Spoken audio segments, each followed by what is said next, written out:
তোমরা যারা বর্তমানে ক্লাস 10 অর্থাৎ দশম শ্রেণীর পরীক্ষার্থীরা আছো, তোমাদের সামনেই ১ম ইউনিট টেস্ট বা ১ম সামেটিভ পরীক্ষা শুরু হতে চলেছে বা হয়তো অনেক স্কুলে শুরু হয়ে গেছে, অলরেডি ২-১ টা পরীক্ষা হয়ে গেছে। তো যাই হোক, তোমাদের সেই ১ম ইউনিট টেস্ট পরীক্ষার কথা মাথায় রেখে কিন্তু অলরেডি আমি বাংলা সাজেশন দিয়ে দিয়েছি। তো যাদের বাংলা পরীক্ষা এখনো পর্যন্ত হয়নি, তবে অবশ্যই তোমরা সেই বাংলা সাজেশনটা দেখে আসো। আজকের এই ক্লাসে আমি তোমাদের ১ম ইউনিট টেস্ট বা ১ম সামেটিভ পরীক্ষার জন্য ভূগোলের সম্পূর্ণ বড় প্রশ্নের সাজেশন দেব। ২, ৩ এবং ৫ এই ৩ ধরনের প্রশ্নের কিন্তু সম্পূর্ণ সাজেশন নিয়ে আলোচনা করব। তোমাদের যেই তোমাদের ১ম ইউনিট টেস্টে যে সিলেবাস আছে, সেই সিলেবাসের উপর ভিত্তি করে তোমাদের সাজেশনটা তৈরি করা হয়েছে। তো অবশ্যই কিন্তু সাজেশনটা সম্পূর্ণ দেখো, সাজেশন ক্লাসটা করো। আর ১ম এ একটা কথা বলি, যেহেতু সামেটিভ পরীক্ষা বা ইউনিট টেস্ট পরীক্ষার প্রশ্নপত্র তোমাদের স্কুলের স্যাররা তৈরি করেন, সেক্ষেত্রে তোমরা কিন্তু তোমাদের স্কুলের স্যাররা যে সমস্ত প্রশ্নগুলো ক্লাসে করিয়েছেন বারবার, সেগুলোর উপর বেশি জোর দাও। সেগুলো থেকেই কিন্তু প্রশ্ন হবে। কারণ তোমাদের প্রত্যেক স্কুলের কিন্তু প্রশ্নপত্র কিন্তু তোমরা যদি ফলো করো তোমাদের বন্ধুদের প্রশ্নপত্র ১ম ইউনিট টেস্টে, তাহলে কিন্তু দেখতে পারবে যে প্রশ্নপত্রে কিন্তু তেমন একটা মিল থাকে না। কারণ প্রত্যেক স্কুলে কিন্তু আলাদা, আলাদা টিচাররা পড়ান, আর সেক্ষেত্রে আলাদা, আলাদা প্রশ্ন হয়। তাই সমস্ত স্কুলে যাতে সাজেশনটা হয় মানে বা কমন আসে প্রশ্ন, সেদিকে নজর রেখে কিন্তু সাজেশনটা তৈরি করা হয়েছে। তো অবশ্যই কিন্তু এই যে সাজেশনের প্রশ্নগুলো দিচ্ছি, এগুলো এখন থেকেই ভালো করে তৈরি করে নাও। এই প্রশ্ন থেকে কিন্তু বেশিরভাগ ক্ষেত্রে তোমরা কমন পেয়ে যাবে। আর কিছু, কিছু গুরুত্বপূর্ণ কথা বলবো ক্লাসের মাঝে, সেগুলো কিন্তু অবশ্যই ফলো করো। আর তোমাদের যে টেক্সট বইটা রয়েছে, ১ম এ বলব টেক্সট বইটা ভালো করে পড়ে নাও।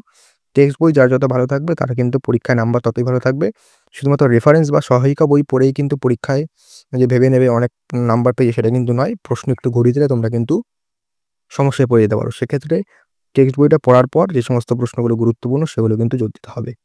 তো শুরু করছি আজকে সাজেশন। ভূগোল সাজেশনটা তোমরা অবশ্যই খাতা বের করে লিখে নাও অথবা বইতে দাগিয়ে নাও। তো শুরু করছি আজকের ১ম ইউনিট টেস্টের ভূগোলের সাজেশন। তো চলে আসি ১ম এ সিলেবাস। তোমাদের ১ম সামেটিভে ভূগোলের তোমাদের ২ টো অধ্যায় রয়েছে। একটা হলো বহির্জাত প্রক্রিয়া, তাদের দ্বারা সৃষ্ট ভূমিরূপ, এবং ভারতের যে ভূমিকা, প্রাকৃতিক পরিবেশ, এই দুটো কিন্তু তোমাদের রয়েছে। তোমাদের স্কুলে যে সিলেবাসটা দেওয়া হয়েছে, সেটা থেকে কিন্তু মিলিয়ে নাও। তোমাদের প্রথম যে ইউনিটটা, সেটা ৫০ নম্বরে হবে, অর্থাৎ লিখিত ১০, এবং তোমাদের যে মৌখিক বা প্র্যাকটিক্যাল, সেখানে কিন্তু ১০ নাম্বার থাকবে। এই লিখিতটা ৪০ এবং ওখানে ১০, অর্থাৎ টোটাল ৫০। তো অবশ্যই কিন্তু তোমরা ভালো করে তৈরি করো। তো এবার মূল সাজেশনে এগিয়ে যাচ্ছি। তো দেখো, ১ম এ চলে আসি তোমাদের ১ম যে অধ্যায়, বহির্জাত প্রক্রিয়া, তাদের দ্বারা সৃষ্ট ভূমিরূপ। এখান থেকে ৫ মার্কের জন্য তোমরা এ কটা প্রশ্ন যেগুলো দিচ্ছি, সেগুলো থেকেই কিন্তু একদম 100% প্রায় প্রত্যেক স্কুলেই আসবে। তো অবশ্যই কিন্তু এখান থেকে ভালো করে করো। আর এখান থেকে যে সমস্ত প্রশ্নগুলো স্কুলের স্যাররা করিয়েছেন, সেগুলোও কিন্তু বেশি করে জোর দাও। ১ম প্রশ্ন যে এখান থেকে ৫ মার্কের জন্য করবে, নদীর ক্ষয়কাজের ফলে সৃষ্ট ভূমিরূপগুলি চিত্রসহ বর্ণনা করো। এখানে তোমাদের মূলত ৩ খানা ভূমিরূপ লিখতে দেওয়া হবে। তো অবশ্যই কিন্তু চিত্রসহ, অর্থাৎ ছবি কিন্তু আঁকতে হবে। ছবি না আঁকলে কিন্তু নাম্বারটা কম পাবে। তো ছবি কিন্তু অবশ্যই আঁকা জরুরি। সে দেওয়া থাকুক না দেওয়া থাকুক, চিত্র কিন্তু তোমরা যদি ভূগোলে আঁকো, তাহলে কিন্তু ফুল মার্ক তোমাদের কেউ আটকাতে পারবে না। তো ১ম প্রশ্ন যেটা বললাম, নদীর ক্ষয়কাজের ফলে সৃষ্ট ৩ টি ভূমিরূপ চিত্রসহ বর্ণনা করো, খুব গুরুত্বপূর্ণ। এবং তার সাথে কিন্তু নদীর সঞ্চয় কাজের ফলে যেকোনো ৩ টি ভূমিরূপ চিত্রসহ বর্ণনা করো, দুটো দেখবে, অর্থাৎ নদীর সঞ্চয় কাজের ফলে এবং নদীর ক্ষয় কাজ। এই দুটোর ফলে যে গঠিত ভূমিরূপগুলো, সেগুলো কিন্তু ভালো করে দেখবে। এখান থেকে কিন্তু প্রশ্ন প্রায় 90% স্কুলে কিন্তু দেওয়া হয়। তারপরে হিমবাহের ক্ষয়কার্য সঞ্চয় কাজের ফলে সৃষ্ট ভূমিরূপ। তো নদী এবং হিমবাহের যে ক্ষয়কার্য সঞ্চয় কাজের ফলে সৃষ্ট ভূমিরূপগুলো, সেগুলো কিন্তু দেখা অনিবার্য। তো এই যে ৪ টে প্রশ্ন বললাম, এখান থেকে কিন্তু প্রায় প্রত্যেক স্কুলে দেওয়া হয়। তো অবশ্যই কিন্তু এখান থেকে এই প্রশ্নগুলো একদম বাদ দেবে না। এগুলো কিন্তু একদম কিন্তু ১ম এই ভালো করে নাও। তারপরে হিমবাহ জলধারায় মিলিত কার্যের ফলে সৃষ্ট ভূমিরূপগুলি বর্ণনা করো। এটাও কিন্তু খুব গুরুত্বপূর্ণ। এবং নদী ও বায়ুর মিলিত কার্যের ফলে সৃষ্ট ভূমিরূপগুলি বর্ণনা করো। ৫ মার্কের ক্ষেত্রে যেহেতু তোমাদের ইউনিট টেস্ট পরীক্ষা, সেক্ষেত্রে কিন্তু কিছু একটা এমন বাদ দেওয়া যায় না। সেক্ষেত্রে এই যে প্রশ্নগুলো বললাম, যে নদী বা হিমবাহের ক্ষয়কার্য, সঞ্চয় কার্য, হিমবাহ জলধারার মিলিত কার্য, নদী বায়ুর মিলিত কার্য, এই প্রশ্নগুলোর মধ্যে থেকে কিন্তু একটা না একটা প্রশ্ন তোমাদের স্কুলে দেওয়া হয় প্রায়। কারণ যেহেতু তোমাদের ১ম এই বললাম, প্রত্যেক স্কুলে পরীক্ষার প্রশ্নপত্র আলাদা। সেক্ষেত্রে প্রত্যেক স্কুলের কিন্তু কথা মাথায় রেখে এই সাজেশনটা তৈরি করা হয়েছে। তাই এই প্রশ্নগুলো কিন্তু করতেই হবে অবশ্যই। তো এই প্রশ্নগুলো কিন্তু ভালো করে করো। এখান থেকে শর্ট কোয়েশ্চেনও কিন্তু অনেক থাকে। তাই যদি তোমরা যত ভালো করবে, পরবর্তীতে কিন্তু তোমাদের ততটাই সুবিধা হবে। সেক্ষেত্রে এই প্রশ্নগুলো কিন্তু ভালো করে নাও।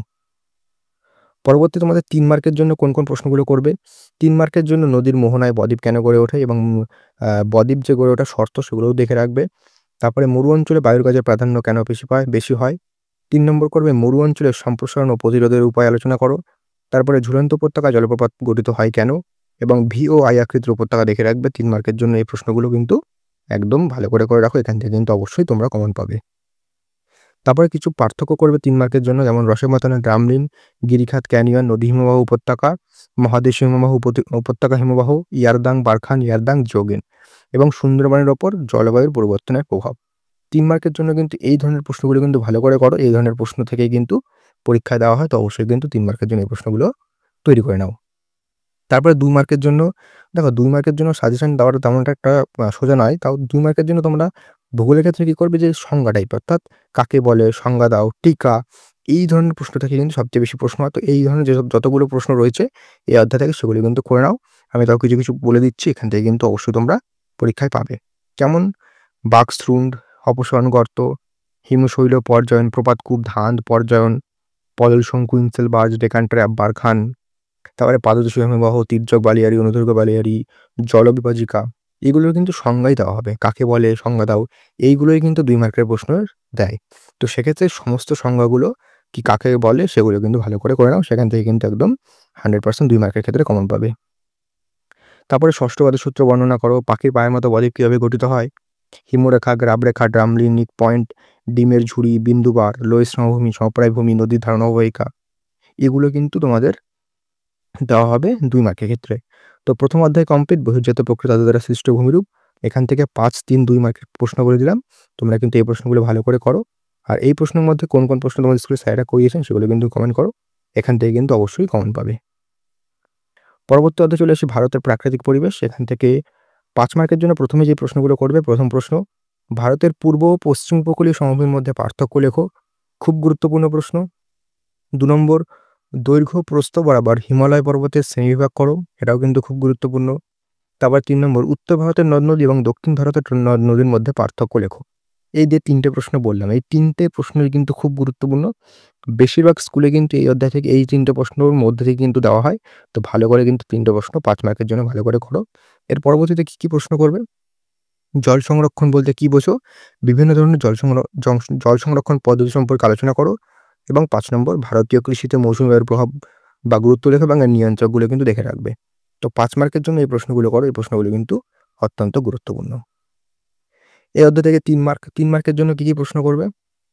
ভৌমজলের অতিরিক্ত ব্যবহারে কুপ্রভাব লেখো। দক্ষিণ ভারতে পশ্চিম বাহিনী নদীর মোহনায় বদ্বীপ নেই কেন? বৃষ্টির জল সংরক্ষণের পদ্ধতিগুলি লেখো। বৃষ্টির জল সংরক্ষণের উদ্দেশ্য লেখো। কৃষ্ণ মৃত্তিকার বৈশিষ্ট্য লেখো। ম্যানগ্রোভ উদ্ভিদের বৈশিষ্ট্য, মেঘালয় মালভূমির বৈশিষ্ট্য লেখো। এই প্রশ্নগুলো কিন্তু 3 মার্কের জন্য করো। তারপরে ভারতীয় জনজীবনে হিমালয় পর্বতমালার প্রভাব আলোচনা করো।